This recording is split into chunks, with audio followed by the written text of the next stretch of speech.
The royal cloak settled around her shoulders like a promise, heavy with ancient power and the scent of winter storms. Alara's hands trembled as she clutched the midnight blue fabric, the silver wolf embroidered over her heart, catching torchlight. Just moments ago, she'd been standing in a ruined dress, her stepbrother's cruelty still echoing in the corridor. Now the Lichen King himself stood before her, his amber eyes blazing with something that made her breath catch. "You were summoned," he said quietly, his voice resonating with barely contained power. "You will attend." 3 weeks earlier, she'd been nothing a human servant in a wolf's world, invisible and powerless. Now fate itself had spoken her name, and everything she'd believed about herself was about to shatter. Welcome to Luna's Romance Stories. Read the entire novel in one go. Message or comment to tell me what kind of story you'd like to read. Subscribe to the channel for daily updates. Luna reminds you, the story begins now. The silk ripped like a scream. Alara didn't even have time to gasp before the sound of tearing fabric filled the stone corridor of Silverpine Manor, echoing off ancient walls carved with wolf symbols. Cold air hit her bare shoulder, then her back, then her ribs. She stumbled forward, catching herself against rough stone as laughter sharp, cruel, delighted rang out behind her. "Oops," Dominic said, his voice dripping with false sweetness. "How clumsy of me." Ilara's hands shook as she clutched the remnants of her dress to her chest. The pale blue gown, the only halfway decent thing she owned, painstakingly mended over 3 sleepless nights, now hung in tatters around her shoulders. The bodice gaped open. The skirt had split along the seam from hip to hem. She couldn't go out there like this. The Luna selection ceremony was happening right now, just beyond the massive oak doors at the end of the hallway. Every unmated she-wolf in the Northern Territories had been summoned to Silverpine Manor for tonight's ritual, the night when Lichen King Declan Ashford would choose his mate from among the gathered females. Every she-wolf except Alara wasn't actually a she-wolf at all. She was human, ordinary, powerless. And she had no idea why the summons had included her name. "What is wrong, little sister?" Isabella purred, stepping closer. Her crimson gown, velvet, imported, worth more than Alara had seen in her entire life, swished elegantly as she moved. Not going to join the ceremony? Alara's stepsisters had waited until this exact moment, until she was dressed, her dark hair braided with wildflowers she'd gathered herself, her heart hammering with equal parts terror and impossible hope. They'd waited until she was walking toward the ceremony hall. Then they'd struck. Dominic's wolf claws had done the work. One swipe, calculated and vicious. The dress hadn't stood a chance. "Father will be so disappointed," Isabella added, inspecting her nails with exaggerated boredom. Red polish gleamed in the torchlight. "When you don't show up, when you embarrass our family name." "I didn't ask to be summoned," Alara whispered, hating how small her voice sounded. "No," Dominic agreed, his smile razor sharp. "But you were, and isn't that just fascinating?" The unspoken question hung heavy between them. Why would the Lichen King's summoning magic call a human girl? Alara didn't have an answer. She'd wondered the same thing for 3 weeks, ever since the royal courier had appeared at her stepfather's estate with a scroll bearing her name in silver ink. Her stepfather, Lord Vincent, a minor pack beta, had nearly fainted. Her stepmother had looked like she'd swallowed poison. Her step-siblings had smiled. They'd been planning this moment ever since. "Enjoy the hallway," Isabella said cheerfully, linking arms with Dominic. "We have a Lichen King to impress." They swept away in a cloud of expensive perfume and swishing skirts, leaving Alara alone in the corridor with her ruined dress and burning eyes. She wouldn't cry, she wouldn't. The doors to the ceremony hall were 30 feet away. She could hear music drifting through, haunting, primal, layered with harmonies that made something in her chest ache with longing. She didn't understand. She could smell pine smoke and night-blooming jasmine, the scents of the ritual. She couldn't go in there. Not like this. But she couldn't go home either. The summons had been a royal command. Failure to appear was an insult to the Lichen King himself. Alara pressed her forehead against the cold stone wall and tried to think. Maybe there was a servant's entrance. Maybe she could slip away before anyone noticed, claim illness. "Invent some excuse. Are you planning to attend?" A voice said from behind her. low and rough and impossibly close. Or are you waiting for the ceremony to come to you? Elara spun around so fast she nearly tripped over her destroyed skirt. A man stood in the corridor. No, not a man, something more. Something that made every instinct in her body scream, both run and stay in the same desperate breath. He was tall, broad-shouldered, dressed in black that seemed to swallow the torchlight. Dark hair fell across his forehead, just touching sharp cheekbones. His eyes were amber, not brown, not gold, but true burning amber, like a wolf's eyes caught in firelight. They were fixed on her with an intensity that stole the air from her lungs. Elara's voice failed. She clutched her ruined dress tighter. I can't. Those amber eyes dropped the torn fabric in her hands. Something dangerous flickered across his face there and gone too quickly to name. Who did this? His voice was softer now, careful. Like he was trying very hard to control something violent beneath the surface. It doesn't matter. It matters. The certainty in those two words made her shiver, made her step-sibling's laughter feel suddenly very far away. Without another word, the stranger reached up and unfastened the cloak from his shoulders. It was heavy, lined with fur, deep midnight blue, so dark it was almost black. A silver wolf's head was embroidered over the heart, the royal seal. Elara's breath caught. You are cold, he interrupted, draping the cloak around her shoulders before she could protest. It swallowed her completely warm and smelling of pine forests and winter storms. You are cold. His hands lingered on her shoulders for just a moment. Through the heavy fabric she felt heat. Saw his jaw tighten. Watched something like recognition flicker through those impossible amber eyes. Then he stepped back, his expression shuddering closed. Come, Lycan King, Declan Ashford said quietly. You were summoned. You will attend. And Elara, wrapped in the Lycan King's royal cloak, followed him toward the ceremony hall and a fate she couldn't begin to understand. The ceremony hall fell silent the moment they entered. Elara felt every pair of eyes turn toward her, wrapped in the Lycan King's cloak like some kind of claim she didn't understand. The weight of 100 stares pressed against her skin, suffocating and sharp. Declan's hand rested at the small of her back, a touch so light she might have imagined it, except she could feel the heat of his palm through the heavy cloak burning like a brand. Breathe, he murmured, so quietly only she could hear. She hadn't realized she'd stopped. The hall was enormous, lit by hundreds of candles that cast dancing shadows across stone walls, carved with ancient wolf symbols. A massive silver moon hung suspended from the ceiling, slowly rotating, its surface etched with runes that seemed to move in the flickering light. The air hummed with power-old magic, primal and wild, making the hair on Elara's arms stand on end. She-wolves stood in clusters throughout the hall, all dressed in their finest gowns, all staring. Some with curiosity, some with barely concealed hostility. Dominic and Isabella stood near the front, their expressions frozen in identical masks of shock. Your Majesty, an elderly wolf with silver hair and ceremonial robe stepped forward, bowing deeply. We didn't expect, that is. We were about to begin then begin, Declan said simply. But he didn't move away from Elara, didn't reclaim his cloak, didn't explain why a human girl stood beside him wearing the royal seal while every eligible she-wolf in the territories watched. The elder's gaze flickered to Elara, then quickly away.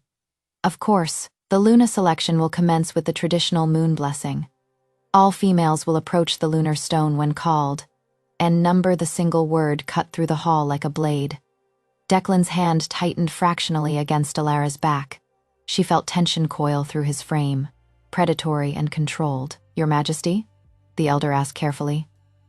The ceremony is concluded, Declan said.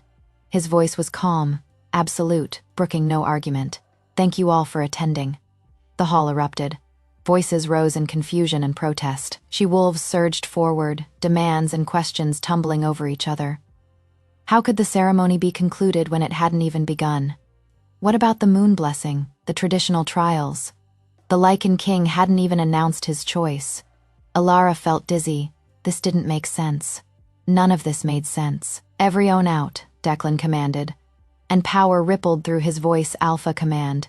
Impossible to resist. The she-wolves began moving toward the exits despite their protests, compelled by ancient authority. "Except you," his amber eyes fixed on Alara. Her heart stuttered. "Me? You." Within minutes, the hall emptied. The massive oak doors closed with a resonant boom, leaving them alone in the candle-lit space with only the rotating silver moon as witness. Declan stepped away from her, and the sudden absence of his warmth felt like a loss. He moved to the center of the hall where a circular stone platform rose from the floor, the lunar stone carved from pure white marble and inlaid with silver that caught the candlelight. Ancient pack symbols spiraled across its surface. "Do you know why you were summoned?" he asked without looking at her. Ilara's fingers clutched the cloak tighter. "Number. Do you know what you are?" "Human," she whispered. "I am human." Finally, he turned to face her. The candlelight painted shadows across his features, making him look almost otherworldly, dangerous and beautiful and utterly unreadable. "Come here," he said softly. Every instinct screamed at her not to move, but her feet carried her forward anyway, drawn by something she couldn't name. She stopped at the edge of the lunar stone, close enough to see the runes glowing faintly silver. "Give me your hand," Declan said. She shouldn't. She didn't know this man, this lichen king who'd given her his cloak and dismissed an entire ceremony without explanation. She didn't know what he wanted or why she'd been summoned or what was happening. But she placed her hand in his anyway. His fingers closed around hers, warm and rough and impossibly gentle. He guided her palm to rest flat against the lunar stone's surface. The reaction was immediate. The stone blazed with brilliant silver light, so bright Alara cried out and tried to jerk away. But Declan held her hand firm against the marble, his other hand coming up to brace her shoulder. "Don't fight it," he said, his voice strained. "Just breathe." The light crawled up her arm like living silver fire. It didn't burn, but it felt ancient and wild and vast, like touching starlight or moonbeams or something far older than either. The runes on the stone began to move, spinning and reforming, rearranging themselves into new patterns, into words: blood-bound, moon-marked, Ashford. "What does that mean?" Alara gasped. Declan's grip on her shoulder tightened. When she looked up at him, his amber eyes were blazing with the same silver light that poured from the stone. "It means," he said quietly, and she heard wonder and dread tangled together in his voice, "you were never human." The light faded slowly, sinking back into the stone until only a faint glow remained. Alara's hand tingled where it had touched the marble. She pulled away, stumbling back a step. "That is impossible. I can't shift. I've never." "You were bound," Declan interrupted. His gaze tracked something on her wrist she couldn't see. "Summoning locked your wolf away before you were old enough to remember." "Why?" The word came out broken. "To hide you." He moved closer, his hand lifting toward her face, then dropping like he'd stopped himself. "From me. I don't understand." "The moon has marked you as my mate," Declan said softly, and the words landed like thunder in the silent hall. "You've been mine since the day you were born."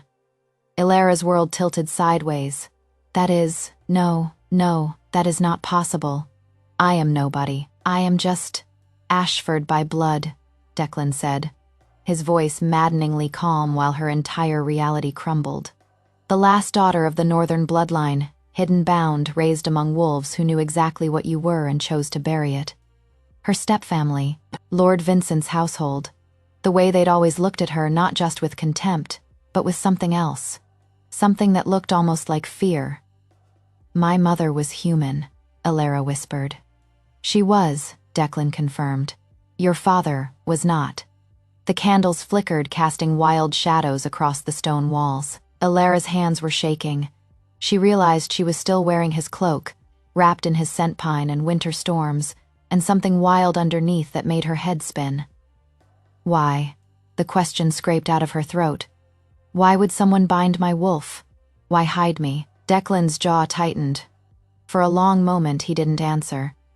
Then he crossed to one of the tall windows overlooking the manor grounds. His back to her, tension radiating from every line of his body, because 23 years ago. He said quietly, A prophecy was spoken by the Moon Oracle. She said the Lycan King's true mate would be born of two worlds, wolf and human, and that our bond would either unite the territories or burn them to ash. Ilara's breath caught. The old pack leaders didn't want to risk it, Declan continued. They feared a half-blood Luna would weaken the throne, weaken me, so they made sure I would never find you. He turned back to face her, and the raw anger in his amber eyes made her take an involuntary step back.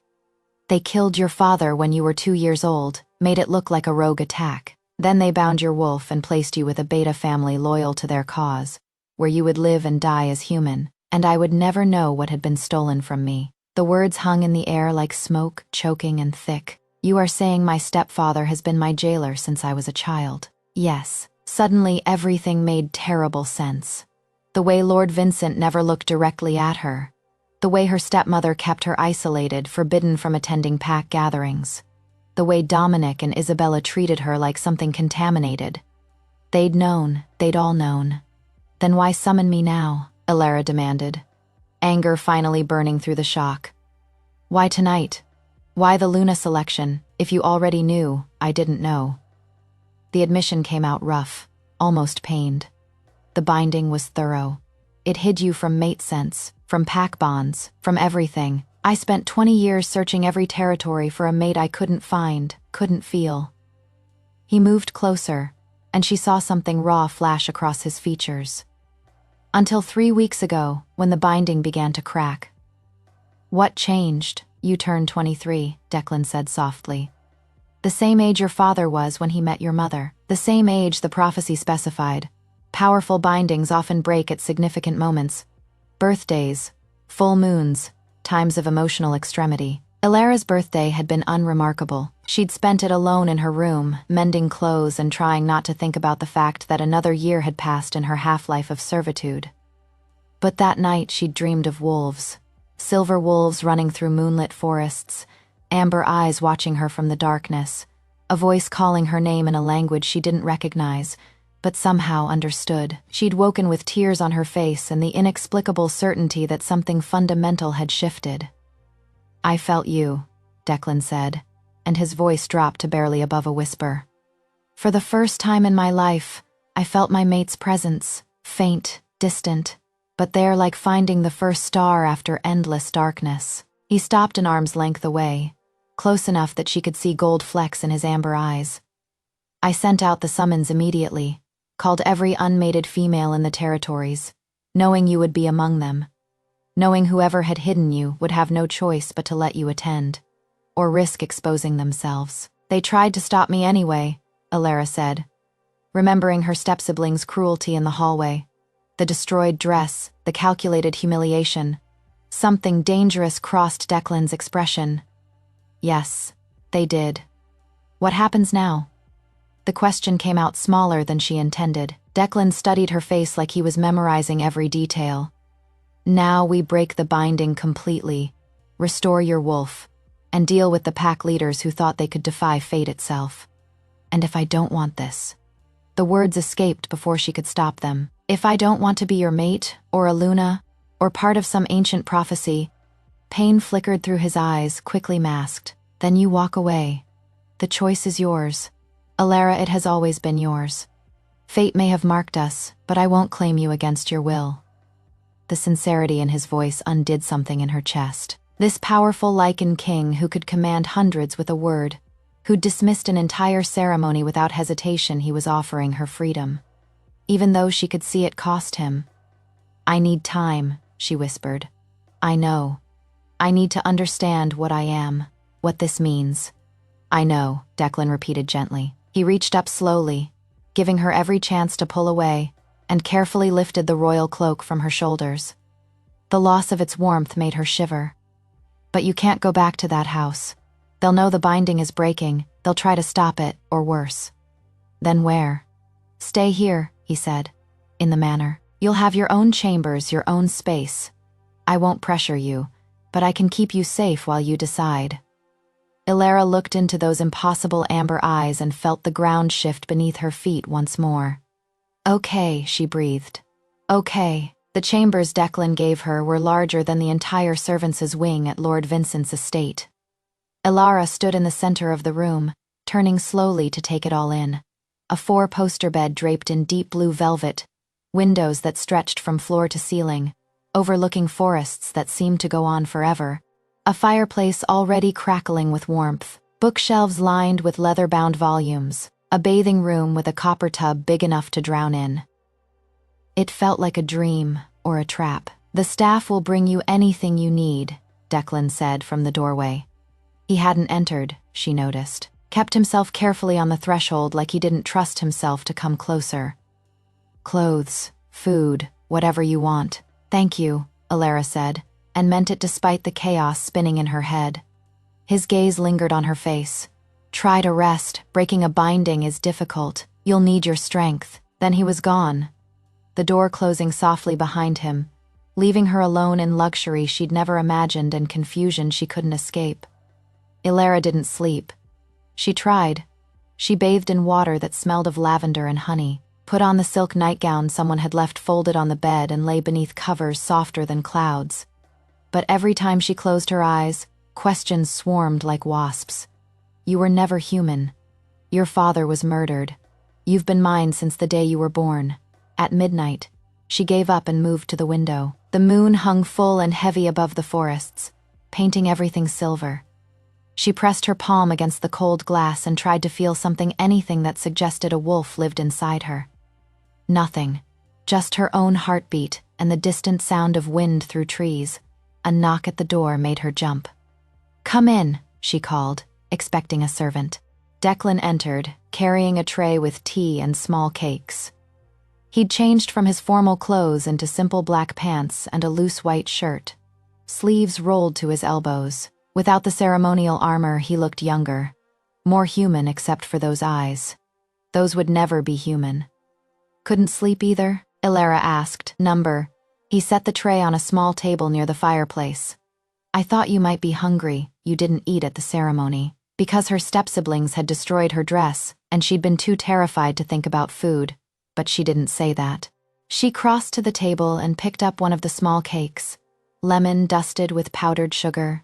It melted on her tongue, sweet and tart. "These are incredible," she said without thinking. Something almost like a smile touched Declan's mouth. "My mother's recipe. The kitchen staff still makes them every week." "Your mother?" Elara sat carefully in one of the chairs, tucking her feet beneath her. "She died when I was 12, Declan said, settling into the chair across from her. "Not close, but not distant either. Illness, the healers couldn't save her." "I am sorry," he nodded, pouring tea into 2 delicate cups. "She would have liked you. You don't know me." "No," he agreed, "but I'd like to." The simple honesty in those words did something strange to her pulse. Elara wrapped her hands around the warm teacup, letting the heat ground her. "Tell me about the binding. How does it work? How do we break it?" Declan's expression shifted, became more guarded. "Bindings are complex magic. Whoever cast yours used powerful wards, probably blood magic woven when you were too young to resist. It has locked your wolf so deep you can't sense her at all." "Her? Your wolf," Declan clarified. "She is still there," Elara sleeping, waiting. The thought should have been comforting. Instead, it felt terrifying. A stranger living inside her skin. A part of herself she'd never known existed. "Breaking it requires 3 things," Declan continued, identifying the binding's anchor, usually an object or person tied to the original spell. "Second, a moon ritual performed at the lunar stone. Third," he trailed off, jaw tightening. "Third," Elara pressed. "The mate bond," he said quietly. "Completed mate bonds can shatter almost any magic. The connection between true mates is more powerful than any spell." Heat crept up Elara's neck. "Completed how?" "Several ways." Declan's gaze held hers, steady and careful. "Marking blood sharing, physical consummation." He paused. "But I told you I won't force this. We'll find another way." "What if there isn't another way? Then we'll make one." The certainty in his voice sent warmth cascading through her chest. This man, this Lycan king who should be a stranger, was willing to defy magic itself rather than pressure her. Why? The question slipped out. "Why does it matter what I want? You are the Lycan king. You could just take what you need." Something dark and angry flashed through Declan's eyes. "Is that what you think of me?" "I don't know what to think of you," Alara admitted. "I don't know you at all." "Then let me tell you who I am." He leaned forward, elbows on his knees, and the firelight caught in his dark hair. "I am the wolf who has been incomplete his entire life, who felt like half a person searching for something I couldn't name. I am the alpha who takes his responsibility to his pack seriously, too seriously, some say. I don't trust easily. I don't forgive easily. But when I give my loyalty, it is absolute." He paused, and his voice dropped lower. "And I am the man who felt his mate's presence for the first time 3 weeks ago, and knew that I would wait 100 years more if that is what you needed. Because you deserve a choice. You deserve everything that was stolen from you." Ilara's breath caught in her throat. "I am scared." "I know," Declan said gently. "So am I." Outside, the moon climbed higher, and somewhere deep in Ilara's chest, something that had been sleeping for 23 years stirred for the first time. Ilara woke to sunlight streaming through unfamiliar windows and the distant sound of wolves howling. For a disorienting moment, she couldn't remember where she was. Then it crashed back: the ceremony, the lunar stone, Declan's impossible revelations. Her hand flew to her chest, half expecting to feel different, changed. She felt exactly the same. A knock sounded at the door, followed by a female voice. "Miss, I've brought breakfast and some clothes for you." Ilara wrapped herself in a robe and opened the door to find a young woman with kind eyes and dark hair braided down her back. She carried a tray laden with food and had several garments draped over her arm. "I am Sophia," the woman said, stepping inside. "His Majesty asked me to attend to you during your stay." "I don't need," Ilara began. "Oh, I know you are perfectly capable," Sophia interrupted with a warm smile.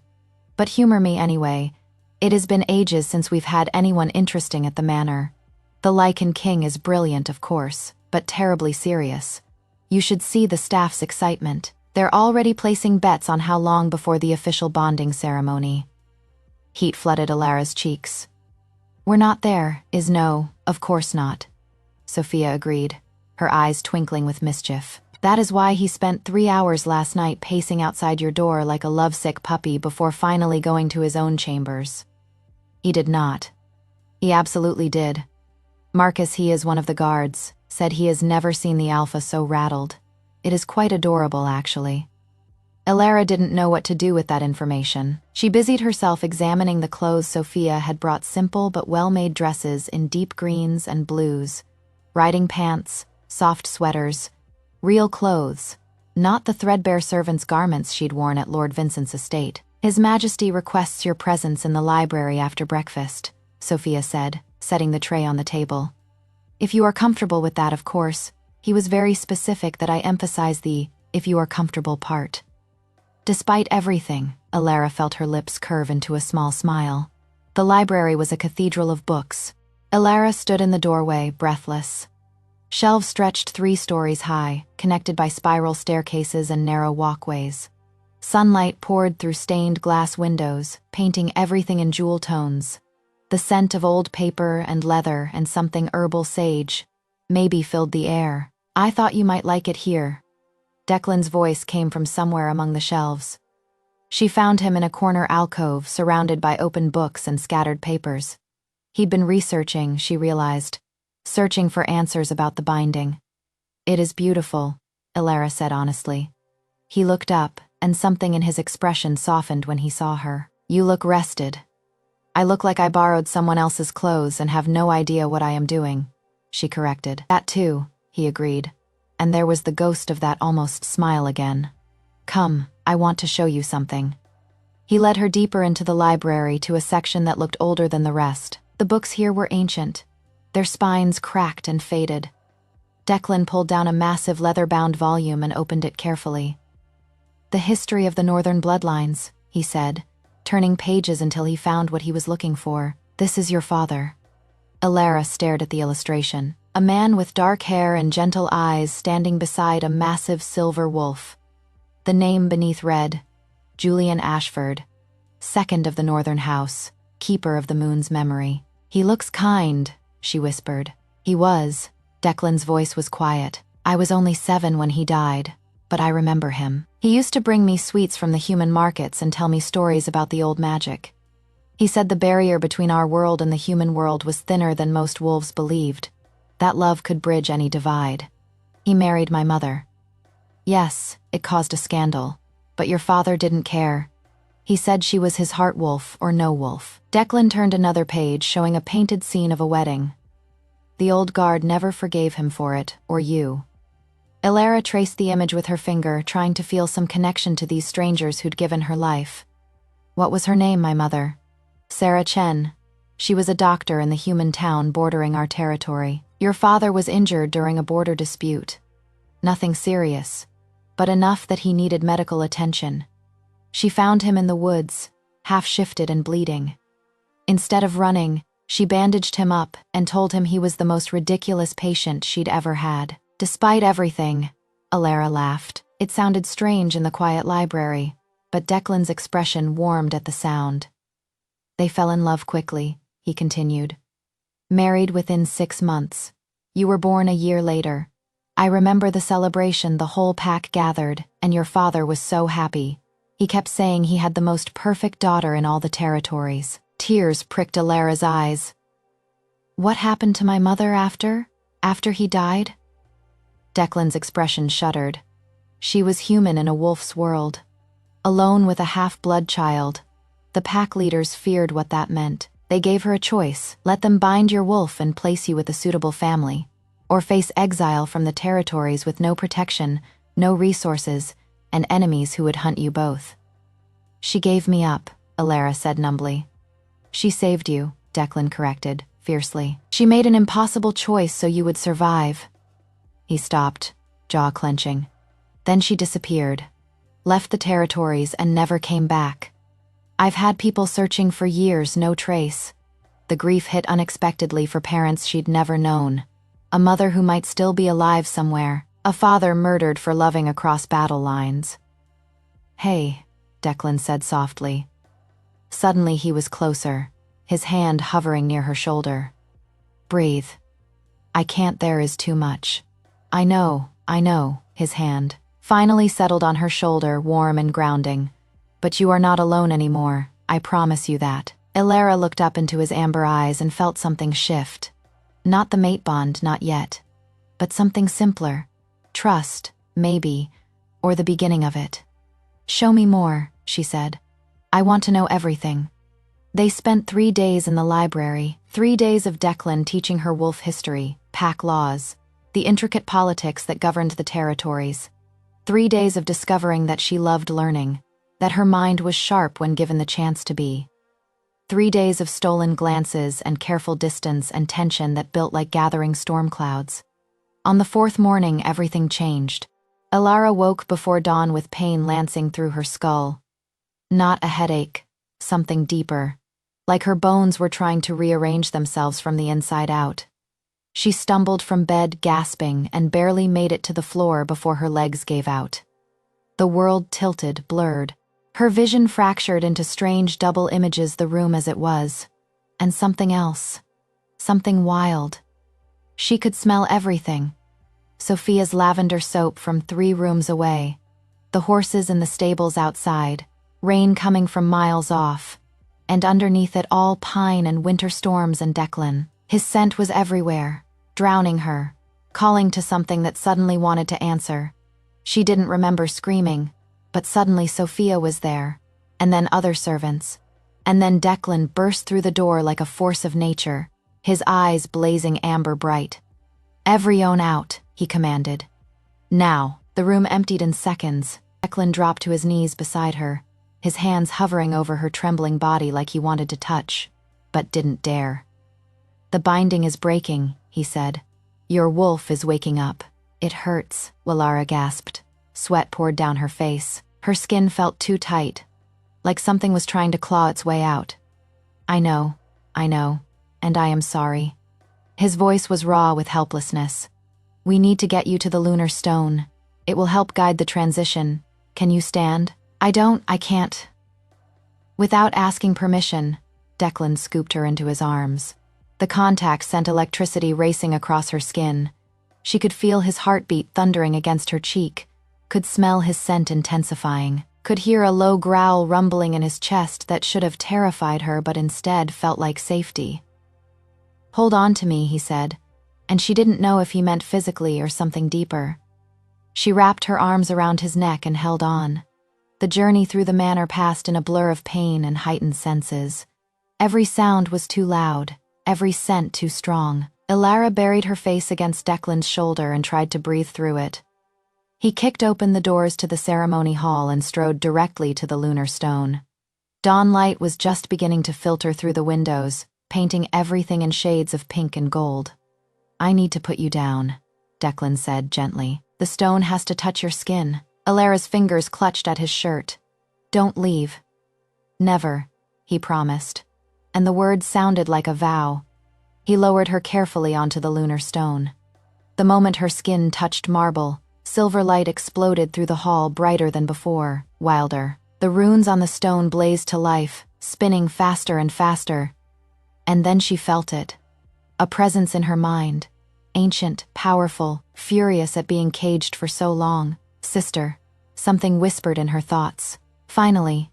"My wolf," Ilara gasped. "Yes," Declan said. He was still beside her, one hand braced on the stone near her head. "Let her in. Don't fight it." But Ilara was scared. This thing inside her felt huge, primal, nothing like her careful, quiet human self. What if she let it in and disappeared? What if she became something she didn't recognize? "Ilara," Declan's hand cupped her face, forcing her to meet his eyes. "You won't lose yourself. The wolf isn't separate from you. She has been you all along, the truest part of you, just sleeping. Let her wake up." "How do you know?" "Because I see her already in your strength, your resilience, the way you survived years of cruelty and didn't let it break you. That is your wolf, Ilara. She has been protecting you even while bound." The words cracked something open in her chest. "Please." The voice in her mind whispered, "Let me protect you properly. Let me be whole." Ilara closed her eyes and stopped fighting. The transformation wasn't like in stories. She didn't shift into a wolf, not yet. That would come later, Declan had explained, with practice and time. But she felt her wolf wake fully, felt their souls merge into one unified being. Power flooded her veins, strength she'd never imagined, senses so sharp the world remade itself around her. She could hear individual heartbeats in the manor below, could smell the morning dew on grass outside, could feel the moon's pull even though it wasn't visible, a silver thread connecting her to something vast and eternal. And she could feel Declan, not just his physical presence, but him, his emotions bleeding through some invisible connection, relief and wonder and fierce protectiveness, and want so intense it stole her breath. The mate bond incomplete, but there, a golden thread stretching between them, fragile and new and terrifying. Her eyes flew open. Declan was staring at her with an expression that looked like he was seeing the sun for the first time. "There you are," he whispered. Ilara sat up slowly. The pain was gone, replaced by a humming energy that made her feel like she could run for miles or tear down mountains. She looked at her hands, still human, but she could feel claws beneath the surface, waiting. "I can feel you," she said, awed and uncertain. "In my head, your emotions." "The mate bond," Declan confirmed. His hand was still on her face, thumb brushing her cheekbone. "It is beginning. Once you acknowledged your wolf, the bond could start forming." "I can feel how much you want to kiss me right now," Ilara said before she could think better of it. Declan's eyes darkened to molten amber. "Yes, I can also feel that you are terrified of scaring me away." "Yes," he repeated, rougher this time. Ilara's new wolf senses hummed with awareness. She could smell his desire, hear his racing heart, feel his restraint like a physical thing. And for the first time she understood that this powerful Lycan king was just as vulnerable as she was. "Declan," she said softly. "Yes, I am not scared of you." His breath caught. "You should be." "I am not." They didn't kiss. Declan pulled back before she could close the distance between them, his control visibly fraying but holding. "Not like this," he said, voice rough. "Not when you are still adjusting, not when the bond is influencing what you feel." Ilara wanted to argue that her feelings were her own, but her new wolf senses told her he was right. Everything was heightened, overwhelming. She couldn't separate instinct from genuine emotion yet. "Okay," she whispered. Relief flickered through the bond. Declan stood and offered his hand, pulling her gently to her feet. "How do you feel?" "Like I could fight an army, or run to the ocean," or she paused, testing her new awareness. "Summaries coming, 3 people fast." Declan's expression hardened. "You can sense them?" "I can smell them." Fear and... Ilara's nose wrinkled. Desperation. The ceremony hall doors slammed open. Lord Vincent strode in, flanked by 2 older men Ilara didn't recognize. Her stepfather's face was ashen, his usual composure shattered. "Your Majesty," he said, the title dripping with barely concealed panic. "There has been a terrible misunderstanding. The girl, she is not who you think. The lunar stone must have malfunctioned. She is simply a human ward we took pity on. Enough." Declan's voice cut like a blade. Alpha power rolled through the hall, making the 3 men flinch. "You will address her as Lady Ilara Ashford, and you will explain why you bound a child's wolf and lied to your Lycan King for 23 years. Lord Vincent's face went from ashen to gray. We were following orders. From the Council of Elders, we were told it was for the good of the pack, for stability. "You were told to imprison an innocent child," Declan snarled. "To murder her father and torture her mother into abandoning her, to steal her birthright and her identity." One of the other men stepped forward, elderly, with silver hair and cold eyes. "We did what was necessary. The prophecy was too dangerous. A half-blood Luna would have destroyed everything our ancestors built." "The prophecy said no such thing," Ilara said, startled by the strength in her own voice. Her wolf rose to the surface, lending her courage she'd never possessed before. "It said our bond would unite the territories or burn them to ash. You chose to create ash by tearing us apart." The elderly man's lip curled. "You presume to understand prophecy, child. You are a mongrel who shouldn't exist. Your father was a fool who threw away his bloodline for human weakness." Declan moved so fast Ilara barely saw it. One moment he was beside her. The next he had the elderly man by the throat, lifted off his feet. "Say another word about her father," Declan said, deadly quiet, "and you won't leave this hall alive." "Your Majesty," Lord Vincent fell to his knees. "Please." Elder Thomas meant no disrespect. "We only sought to protect the throne, to protect you from a bond that could weaken me." Declan's laugh was bitter. "You spent 2 decades watching me search for something I couldn't find. Watching me rule alone, incomplete, half-mad from the emptiness. You think that made me stronger?" He released Elder Thomas, who stumbled backward, gasping. "I felt her wake 3 weeks ago," Declan continued, his voice dropping to something lethal. "Did you think I wouldn't investigate? That I wouldn't discover your conspiracy?" "We were going to confess," the 3rd man said quickly. "After the selection. We planned to explain. You planned to watch her humiliated," Declan cut in. "You orchestrated her step-sibling's cruelty. You hoped she'd be broken enough, shamed enough, that she'd run before I could claim her." Ilara's stomach turned. She remembered Dominic and Isabella's satisfaction as they destroyed her dress. The calculated timing they'd been following orders. "It was meant to be merciful," Elder Thomas wheezed. "If she disappeared before the bond solidified, Your Majesty could have chosen a proper mate. One of pure blood, one worthy of get out." Declan's alpha command cracked through the hall like thunder. "All 3 of you. You are stripped of your titles, your lands, and your pack positions. You will be escorted to the border and exiled from the Northern Territories permanently." "You can't," Lord Vincent began. "I am your Lycan King," Declan said, and his eyes blazed with barely restrained fury. "I can do whatever I want. Be grateful I am allowing you to live." Guards appeared. Ilara hadn't even heard them enter and seized the 3 men. Lord Vincent's protests echoed through the hall as they were dragged away. Elder Thomas shot one last look of pure hatred before disappearing through the doors. Then silence fell, heavy and absolute. Declan stood utterly still, his hands clenched into fists, trembling with suppressed rage. "Declan," Ilara said softly. "I should kill them," he said, not looking at her. For what they did to you, what they took from both of us. But you won't. Number, he exhaled slowly. Because you deserve better than a mate who rules through bloodshed and revenge. Ilara crossed to him, hesitant but drawn by the pain bleeding through their bond. She placed her hand carefully on his arm. The contact made them both inhale sharply. They spent 23 years trying to keep us apart, she said. Don't let them steal one more moment. Declan turned to face her finally, and the raw vulnerability in his eyes nearly undid her. I don't know how to do this, he admitted. How to be what you need. I've been alone so long, I've forgotten how to be anything else. Then we'll figure it out together, Ilara said. Neither of us knows what we're doing, but maybe that is okay. Through the bond, she felt his walls crack just a little, felt hope kindle beneath the anger and pain.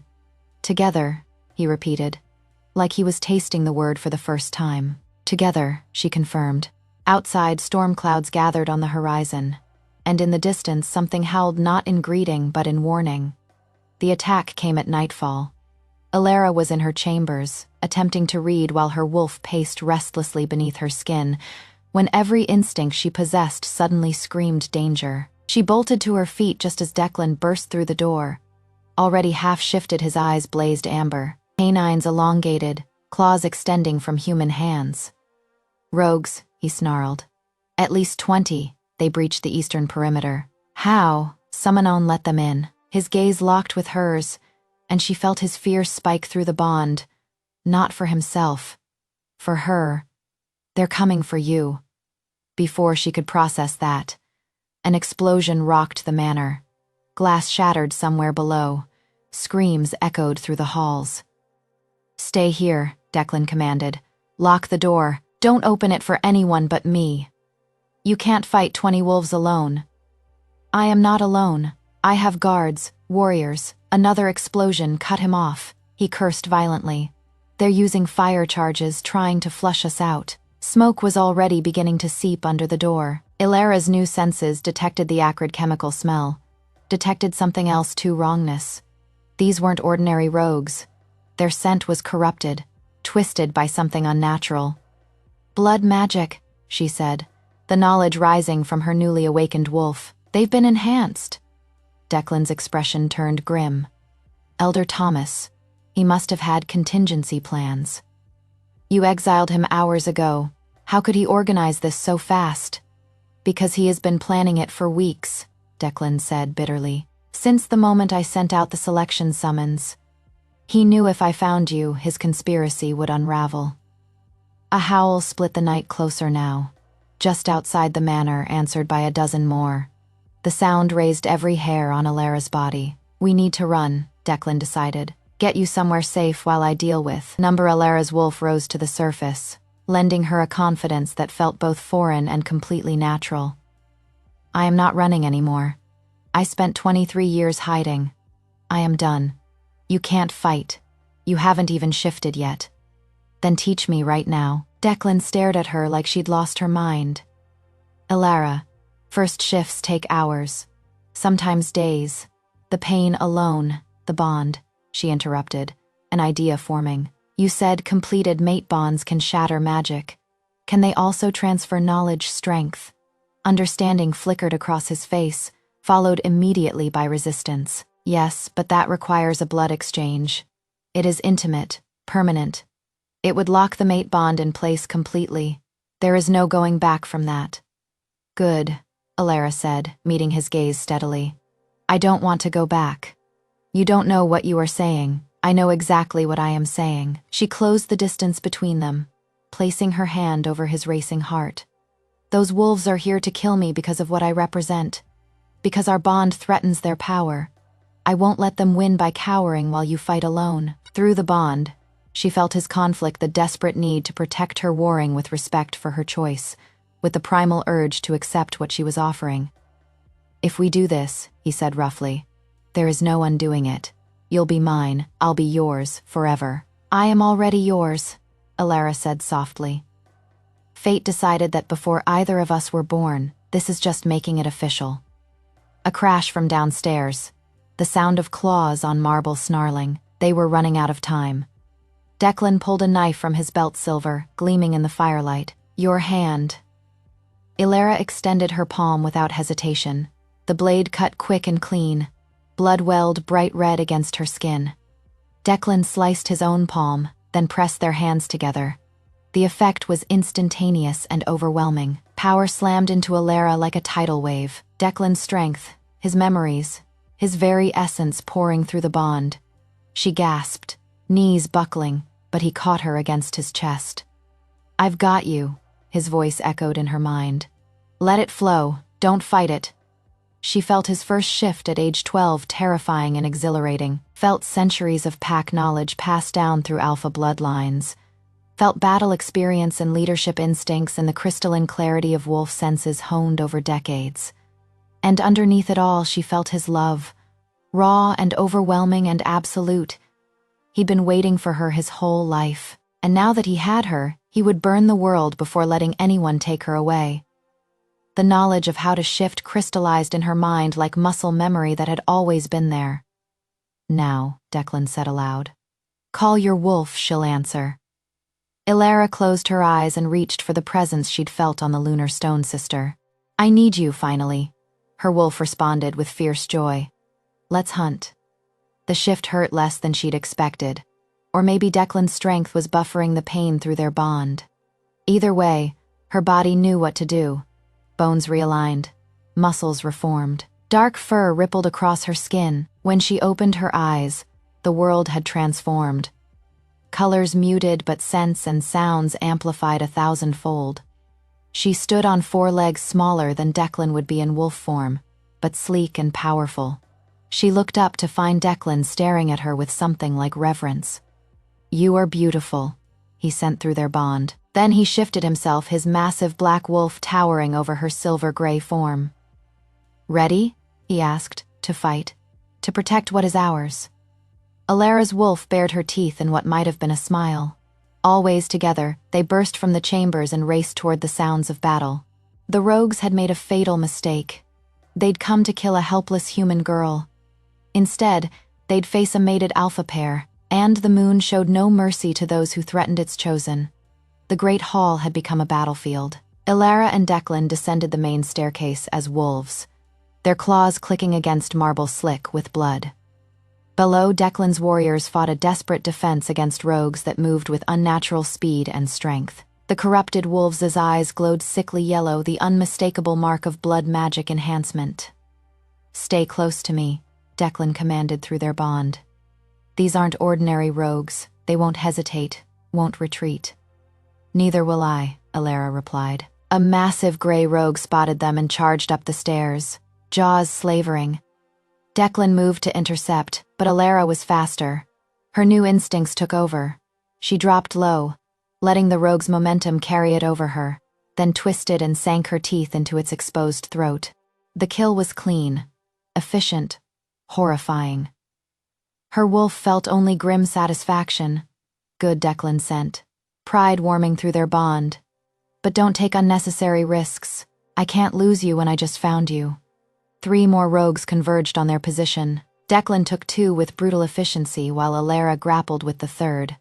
This one was stronger, enhanced by whatever dark magic Elder Thomas had employed. It caught her shoulder with its claws, tearing through fur to flesh. Ilara yelped, and Declan went berserk. His alpha power exploded through the hall like a shockwave. Every wolf friend and foe alike stumbled under the weight of his rage. He tore into the rogue that had hurt Ilara with savage violence, ripping it apart before it could even whimper. "I am okay," Ilara said quickly, feeling his terror spike through the bond. "It is just a scratch." "Nothing touches you," Declan snarled, his wolf mind barely coherent with protective fury. "Nothing hurts you ever again." The mate bond pulsed between them, and Ilara felt something shift. Their connection deepened, strengthened by shared combat and spilled blood. She could sense his position without looking, could anticipate his movements. They began fighting as a unit. Where he advanced, she flanked. Where she drew enemies in, he eliminated them. Together, they were devastating, but the rogues kept coming. "They're not trying to win," Sophia's voice cut through the chaos. The servant girl stood at the top of the servant staircase, clutching a silver blade. They're buying time for something. She is right, Alara sent to Declan. This is a distraction. Declan's wolf mind sharpened with understanding. Elder Thomas. He is here somewhere, attempting something while we're occupied. The lunar stone, Alara realized with sudden clarity. If he can corrupt it with blood magic, she didn't need to finish. The lunar stone was the heart of pack magic in the Northern Territories. Corrupting it would poison the land itself, weaken every wolf bonded to it. Go, Declan commanded. I'll hold them here. Not alone. There are too many. I am the Lichen King. This is what I do. His wolf met her eyes across the blood-soaked hall. But I need you to stop whatever Thomas is planning. You are the only one who can reach the ceremony hall in time. Alara's wolf wanted to refuse, to stay and fight beside her mate, but she could feel through their bond that he was right. His warriors were rallying now, forming defensive positions. Declan could hold this hall. The lunar stone was vulnerable. Don't die, she sent fiercely. Not a chance. We have forever to start living. Alara bolted for the corridor leading to the ceremony hall, leaving her mate to his battle. The ceremony hall doors hung open, torn from their hinges. Alara shifted back to human form as she entered. She'd need hands for whatever came next. Her new dress was shredded from the fight, blood streaking her arms and legs. The shoulder wound throbbed but was already beginning to heal, accelerated by Declan's alpha blood flowing through their mate bond. Elder Thomas stood at the lunar stone, surrounded by 5 robed figures chanting in an ancient language. Dark magic swirled around them like oil-slick smoke. The stone itself was cracking, silver light bleeding through the fractures, corrupting to sickly yellow. "Stop!" Alara shouted. Thomas's head snapped up, and his eyes widened in shock. "Impossible! You should be dead!" "The rogues failed," Alara finished. She walked forward slowly, letting her wolf rise to the surface. Her eyes must have been glowing because Thomas took an involuntary step back. "Just like you failed, just like everyone who has tried to tear us apart has failed." "You stupid girl," Thomas spat. "You don't understand what you are, what you'll bring. The prophecy speaks of fire and ash. You'll destroy everything." "The prophecy speaks of choice," Alara corrected. She was close enough now to see the lunar stone clearly. The cracks were spreading, but the silver light still fought the corruption, still burned bright at the core. "Unite or burn. We chose unity. You chose ash. You chose wrong." Thomas raised his hands, and dark magic coalesced around him. "I won't let a mongrel half-breed destroy centuries of pure bloodlines." He hurled the magic at her like a spear. Alara didn't dodge. She didn't need to. She called on the mate bond, on Declan's strength flowing through her veins, on her own newly awakened power, Ashford blood, pure and ancient despite what Thomas believed, on her mother's human resilience, the ability to love across impossible divides. Silver light exploded from her hands, meeting Thomas's dark magic midair. And where they collided, the darkness shattered like glass. Thomas stumbled backward, staring at his hands in disbelief. "How? You haven't even completed the bonding ritual. We completed it the moment we chose each other," Alara said softly. She walked toward the lunar stone, ignoring the chanting figures who scattered at her approach. "Blood, choice, and love. That is all a bond needs." She placed both hands on the cracked stone, and the lunar stone sang. The sound filled Alara's mind, ancient, wordless, vast as the moon itself. She understood now what it had been trying to tell her all along. The prophecy wasn't a warning, it was a promise, a choice offered to every generation. Unite the fractured pieces of their world, or let old hatreds burn everything to ash. Her ancestors had chosen ash, fear division. She chose differently. Silver light poured from her hands into the stone, pure and cleansing. The cracks began to seal, the yellow corruption burning away like morning fog. Through the mate bond, she felt Declan's presence distant but growing closer, the battle in the great hall winding down. "I am here," she sent to him. "I have the stone." Relief crashed through their connection so powerfully it nearly broke her concentration. Elder Thomas screamed in rage and lunged at her, claws extended. But before he could reach her, A massive black wolf burst through the ceremony hall entrance and slammed into him with the force of an avalanche. Declan's wolf pinned Thomas to the ground, jaws at his throat. The elderly man froze, whimpering. "Don't kill him," Ilara said quickly. "Please." She felt Declan's wolf struggle with the command. Every instinct demanded he rip out the throat of the man who'd tried to murder his mate. But slowly, with visible effort, he released Thomas and shifted back to human form. "Why?" Declan demanded, his voice raw. Blood streaked his bare chest from a dozen wounds already healing. "Why spare him after everything he has done?" Ilara kept her hands on the lunar stone, still channeling healing light into its core. "Because we're choosing unity over Ash. Because killing him makes us what he always feared we'd become." "Mercy?" Thomas spat from the ground. "You think mercy makes you strong. It makes you weak. And when the other territories see a half-blood Luna on the throne, they'll see exactly what the moon intended." A new voice interrupted. Everyone turned to see an ancient woman standing in the doorway. She wore robes of midnight blue, her hair white as starlight. Power radiated from her like heat from a flame different from wolf magic, older and stranger. "The moon oracle," Declan breathed, immediately dropping to one knee. Ilara wanted to do the same, but she couldn't release the stone yet. The corruption wasn't fully cleansed. The oracle walked toward them with slow, deliberate steps. When she reached the lunar stone, she placed one weathered hand over Ilara's immediately. The healing accelerated. The cracks sealed completely. The stone blazed with pure silver light, brighter than Ilara had ever seen. "Child of two worlds," the oracle said, her voice layered with harmonics that seemed to echo from somewhere beyond the physical realm. "Do you understand what you've done?" "I healed the stone," Ilara said uncertainly. "You proved the prophecy true." The oracle's eyes completely white, no pupil or iris fixed on her with unsettling intensity. 23 years ago, I spoke the words that set this path in motion. I told them your bond would unite the territories or burn them to ash.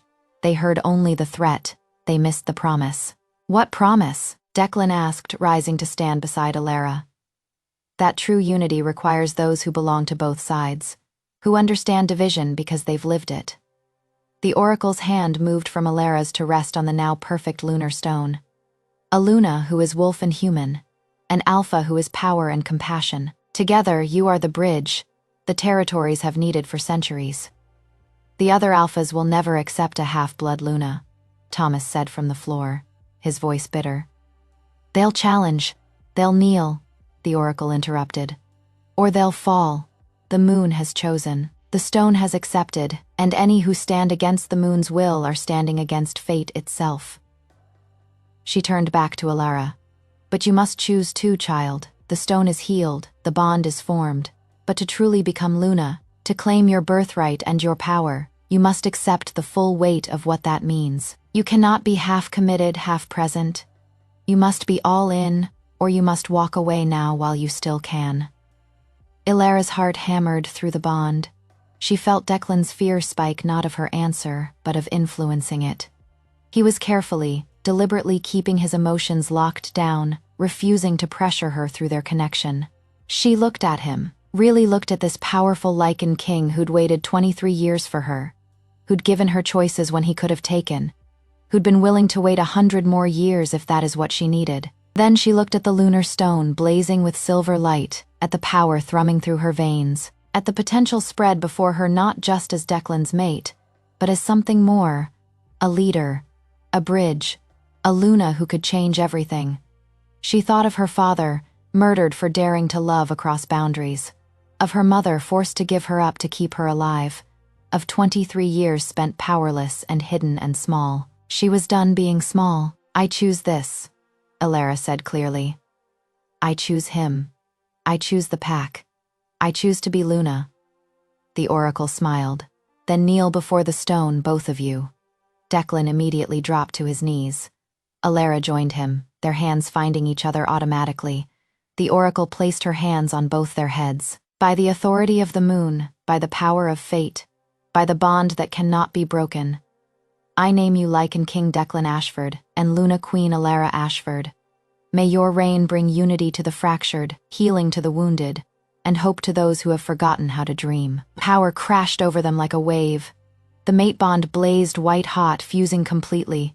Elara gasped as she felt herself and Declan merge into something greater than either of them alone. Not losing themselves, but becoming more.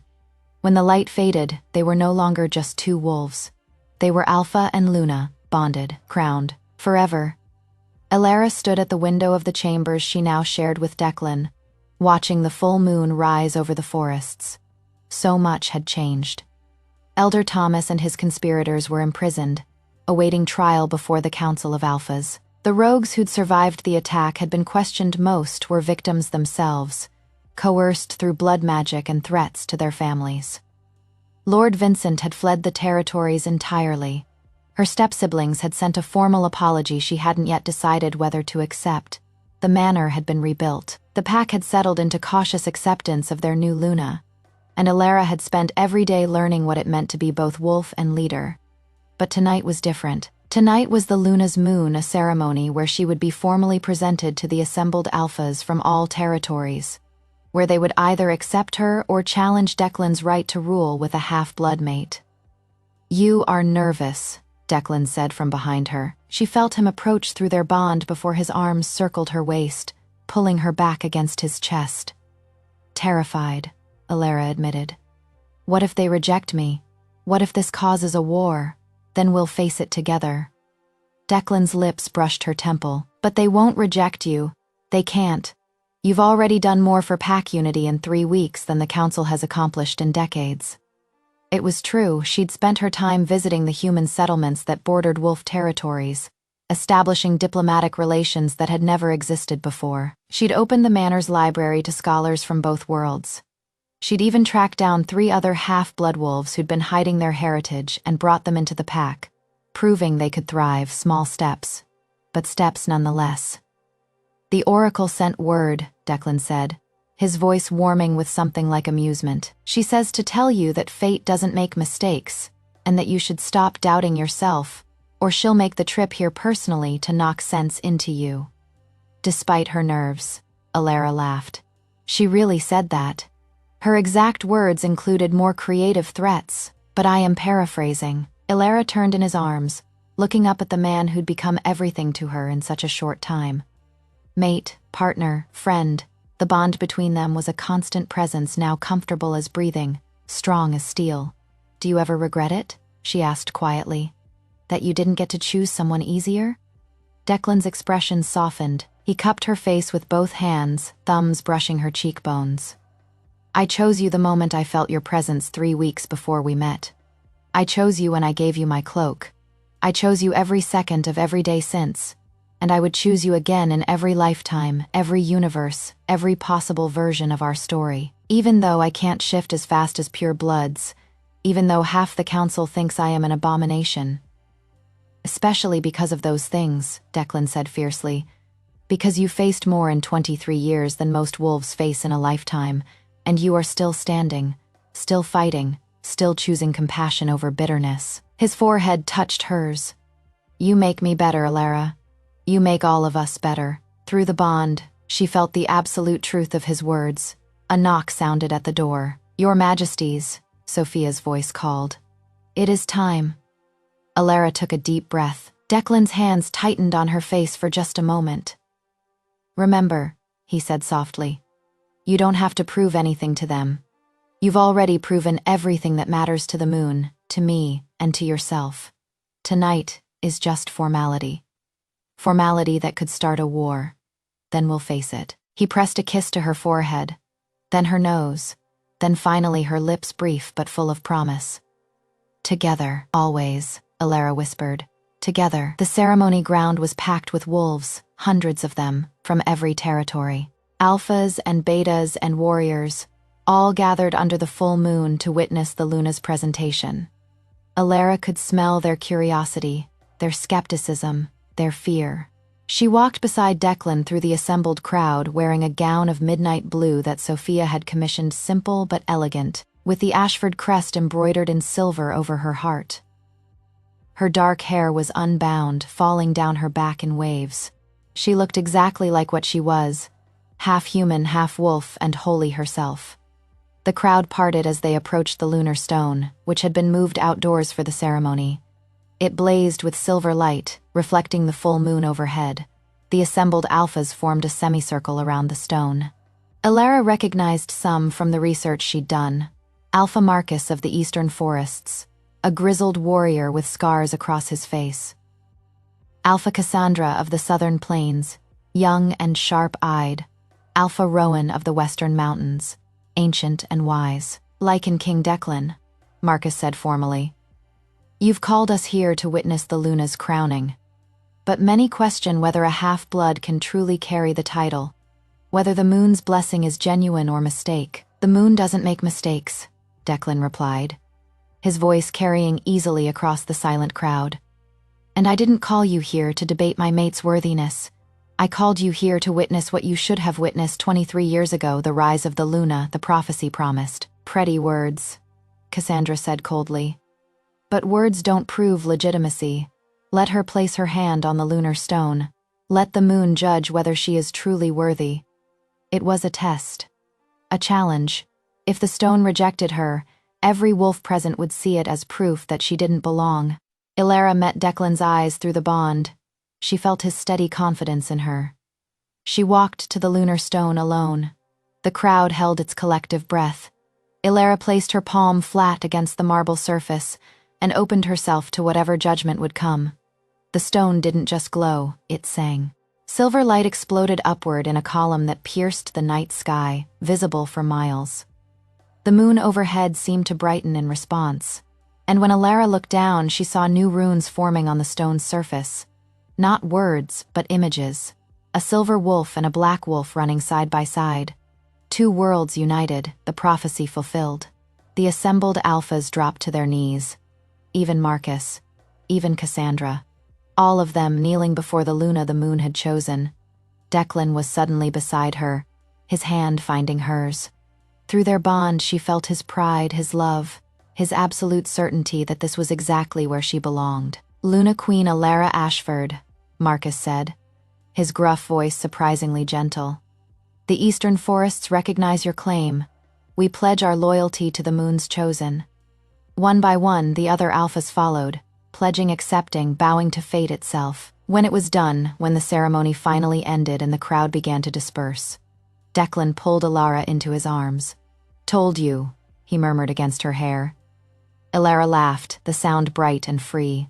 You are insufferable. You love me anyway. I do, she said, pulling back to look up at him. In this lifetime and every other one.